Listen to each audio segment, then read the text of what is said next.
বইমেলায় sanitary napkin ও diaper বিক্রির একটি স্টল বন্ধ করা নিয়ে বিতর্ক তৈরি হয়েছে। বিষয়টি নিয়ে সামাজিক যোগাযোগ মাধ্যম ফেসবুকে একটি স্ট্যাটাস দিয়েছেন সংস্কৃতি উপদেষ্টা মোস্তফা সরোয়ার ফারুকী।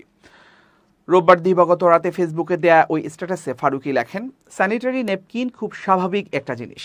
সরকার এবং বাণিজ্যিক প্রতিষ্ঠানগুলো যেখানে উইমেন হেলথ হাইজিন নিয়ে সারা দেশে সচেতনতা তৈরি করেছে এবং করছে, সেখানে যে কোনো কারণেই হোক বইমেলায় এটাকে নিয়ে এই আলোচনাটা যে হইতে হলো, এটা আমাদের জন্য বেদনার। তিনি আরও লেখেন, এ বিষয়ে যেসব ভাই বোনেরা ক্ষুব্ধ প্রতিক্রিয়া জানিয়েছেন তাদের সবার বক্তব্যের সঙ্গে আমরাও একমত।